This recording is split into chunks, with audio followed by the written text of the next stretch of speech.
তার লাইফে। আমি বলছিলাম যে ওর ওর ও যখন আমি আর ও যখন আলাদা হয়ে গেছে, ওর বসুন্ধরায় যে ওর আলমিরা দেখে আমি অবাক হয়ে গেছি। 150 প্যাকেট কন্ডম। কোন মানুষের বাসায় থাকে 150 প্যাকেট কন্ডম?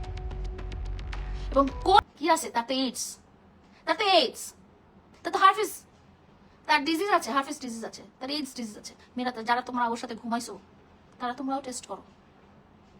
সে নেশাগ্রস্ত না, সে বিকৃত মানসিকতার একটা জন্তু বলতে পারি আমি। সে শুধু মেয়েদের সাথেই শোয় না, সে মেয়েদের সাথে শোয়, সে ছেলেদের সাথে শোয়, সে হিজড়াদের সাথেও শোয়। এখন কি করবে?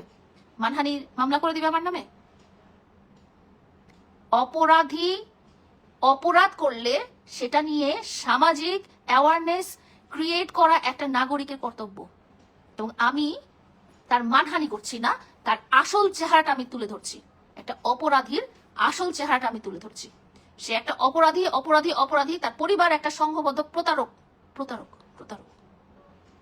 আমি সাংবাদিক ভাইদেরকে বলবো, আপনারা ওকে আর প্রমোট করবেন না, আপনারা ওর আর ইন্টারভিউ নেবেন না। ও আমার বাসা থেকে যে যা যা কথা বলছে সব মিথ্যা কথা বলছে। ও এখনো যা যা বলবে সব মিথ্যা কথা বলবে। ওর আগা থেকে গোড়া সব মিথ্যা কথা। ও মানুষ না, সত্যি বললাম। এই যে বললাম না যে সে মেয়ে ব্যবহার করেছে, ছেলে ব্যবহার করেছে, হিজড়া ব্যবহার করেছে, তাহলে তার কত বিকৃত মানসিকতা। সে এমন কোন ড্রাগস নাই যে ড্রাগস অ্যাডিক্টেড।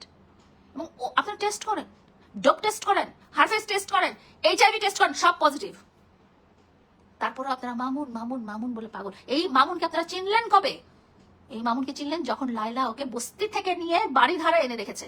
সেই লাইলা যখন এই কথাগুলো বলতে পারতেছে, লাইলা যখন তার ভালোবাসার মানুষ সম্পর্কে এই কথাগুলো বলতে পারতেছে, তখন আপনাদের বিশ্বাস করা উচিত। কারণ এই মামুনের কাছ থেকে আমার কিছু পাওয়ার নাই।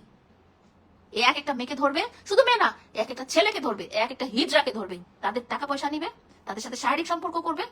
যতদিন টাকা পয়সা থাকবে ততদিন থাকবে, যখন টাকা পয়সা শেষ হয়ে যাবে তখন সে লাথি মেরে চলে যাবে। এসব মানুষকে আপনারা সাপোর্ট করবেন না। এইসব মানুষের কোনো সামাজিক যোগাযোগ মাধ্যমের কোনো আইডি থাকা উচিত না, তার কোনো ফ্যান ফলোয়ার থাকা উচিত না। এইসব মানুষ যে নোংরা, বস্তি, যার কোনো স্ট্যাটাস নাই, যার কোনো মূল্যবোধ নাই, যার কোনো ইথিক্স নাই, তার কোনো ফ্যান ফলোয়ার থাকা উচিত না। তাকে কোনো সাংবাদিকের বা কোনো ইউটিউবারে প্রমোট করা উচিত না। তাকে কোনো আইনজীবী তাকে সাপোর্ট করা উচিত না।